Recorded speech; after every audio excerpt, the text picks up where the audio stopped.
بسم الله الرحمن الرحيم. السلام علیکم ورحمۃ اللہ وبرکاتہ۔ یا ایھا الذین آمنوا اتقوا اللہ حق تقاته ولا تموتن الا وانتم مسلمون۔ اللہ اکبر کبیرہ والحمد للہ کثیرہ وسبحان اللہ بکرۃ واسیلہ۔ حضرت ابو بکر صدیق کی سیرت کے حوالے سے ہماری ویڈیوز کا سلسلہ جاری ہے۔ آج اس سلسلے کی دوسری ویڈیو آپ تک پہنچائی جائے گی، جس میں آپ کو عتیق اور صدیق کے لقب کے بارے بتایا جائے گا کہ وہ کن وجوہات کی بنا کے اوپر ان کو یہ لقب ملے۔ سب سے پہلے لقب عتیق کے بارے بات کرتے ہیں۔ عتیق پہلا لقب ہے، اسلام میں سب سے پہلے آپ کو اسی لقب سے ہی مقلب کیا گیا۔ حضرت سیدنا عبداللہ بن زبیر رضی اللہ تعالیٰ عنہ سے روایت ہے کہ سیدنا ابو بکر صدیق رضی اللہ تعالیٰ عنہ کا نام عبداللہ تھا۔ نبی کریم صلی اللہ علیہ وسلم نے فرمایا انت عتیق من النار، تم جہنم سے آزاد ہو۔ تب سے آپ رضی اللہ تعالیٰ عنہ کا نام عتیق ہو گیا۔ صحیح ابن حبان کتاب اخبارہ بن مناقب ان مناقب الصحابہ جیم 9/6 میں یہ واقعہ درج ہے۔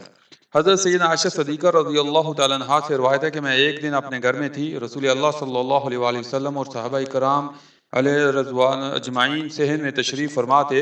اچانک میرے والد گرامی حضرت سیدنا ابو بکر صدیق رضی اللہ تعالی عنہ تشریف لے آئے تو نبی کریم صلی اللہ علیہ وآلہ وسلم نے ان کی طرف دیکھ کر اپنے صحاب سے ارشاد فرمایا من اراد ان ينظر الى عتیق من النار فلین الى ابی بکر، جو دوزخ سے آزاد شخص کو دیکھنا چاہے وہ ابو بکر کو دیکھ لے۔ اللہ اکبر کبیرہ، بہت بڑے الفاظ تھے اللہ کے نبی کا ارشاد، اور پھر اس شخص کے لیے جو جہنم کے آگ سے آزاد ہے۔ اللہ اکبر۔ اس واقعے کا جو حوالہ المعجم اوسط میں من اسماء الحسیم رقم 9384 میں درج ہے۔ آپ رضی اللہ تعالیٰ عنہ کے لقب صدیق کے حوالے سے سیدنا حبشیہ رضی اللہ تعالیٰ عنہ فرماتی ہیں کہ میں نے رسول اللہ صلی اللہ علیہ وسلم کو فرماتے ہوئے سنا یا ابا بکر ان اللہ قد سماک الصدیق، اے ابو بکر بے شک اللہ رب العزت نے تمہارا نام صدیق رکھا ہے۔ اللہ اکبر کبیرہ والحمد للہ کثیرہ وسبحان اللہ بکرۃ واسیلہ۔ الصحابۃ فی التمیز الصحابہ حرف النون 8/332 میں یہ واقعہ درج ہے۔ ام المومنین حضرت سیدنا عائشہ صدیقہ رضی اللہ تعالیٰ عنہا سے روایت ہے کہ جب نبی کریم صلی اللہ علیہ وآلہ وسلم کو مسجد حرام سے مسجد اقصی کی سیر کرائی گئی تو آپ صلی اللہ علیہ وسلم نے دوسری صبح لوگوں کے سامنے اس مکمل واقعہ کو بیان فرمایا۔ مشرکین دوڑتے ہوئے حضرت سیدنا ابو بکر صدیق کے پاس پہنچے اور کہنے لگے حل لک الی صاحبک یزعم اسری بہ اللیلۃ الی بیت المقدس، کیا آپ اس بات کی تصدیق کر سکتے ہیں جو آپ کے دوست نے کہی ہے کہ انہوں نے راتوں رات مسجد حرام سے مسجد اقصی کی سیر کی؟ آپ رضی اللہ تعالیٰ عنہ نے فرمایا کہ آپ صلی اللہ علیہ وسلم نے واقعی یہ بیان فرمایا ہے؟ انہوں نے کہا جی ہاں۔ آپ صلی اللہ علیہ وسلم نے فرمایا لئن کون قال ذلك لقد صدق، اگر آپ صلی اللہ علیہ وسلم نے یہ ارشاد فرمایا ہے تو یقیناً سچ فرمایا ہے، اور میں ان کی اس بات کی بلا جھجک تصدیق کرتا ہوں۔ انہوں نے کہا کہ آپ اس حیران کن بات کی بھی تصدیق کرتے ہیں کہ وہ آج رات بیت المقدس گئے اور صبح ہونے سے پہلے واپس بھی آ گئے۔ اللہ اکبر کبیرہ۔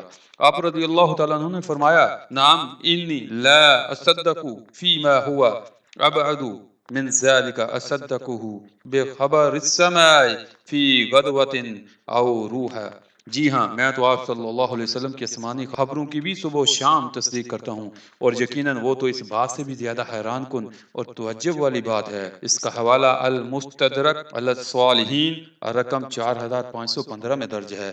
پس اس واقعے کے بعد آپ رضی اللہ تعالیٰ عنہ صدیق مشہور ہو گئے۔ معزز سامعین، اس کے بعد قبول اسلام کے حوالے سے آپ کو بتاتے ہیں کہ حضرت ابو بکر صدیق نے قبول اسلام کیسے کیا۔ اس کا ذکر ہم آنے والی تیسری ویڈیو میں بیان کریں گے، قبول اسلام حضرت ابو بکر صدیق نے کیسا کیا۔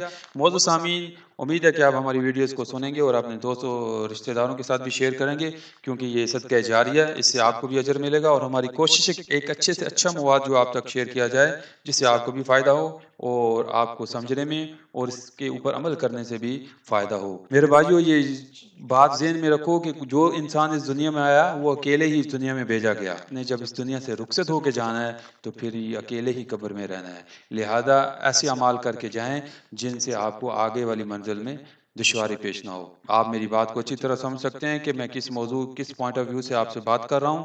امید ہے کہ آپ بات سمجھ جائیں گے، کیونکہ صحابہ کی بہت بڑی شان ہے جس کے بارے اللہ کے نبی کا ارشاد ہے، میرے صحابہ ستاروں کی مانند ہے۔ تو لہذا جنہوں نے صحابہ کی اتباع کی اس نے نبی کی اتباع کی، اور جس نے نبی کی اتباع کی اس نے اللہ کی بات مانی۔ لہذا اللہ کی بات ماننے کے لیے نبی کے اوپر بھی ایمان لانا ضروری ہے۔ جب آپ نبی کے اوپر ایمان لا کے آ رہے ہیں تو پھر نبی کے جو یار ہیں صحابہ کرام ہیں ان کو بھی ماننا پڑے گا، اور صحابہ کا بہت مقام ہے۔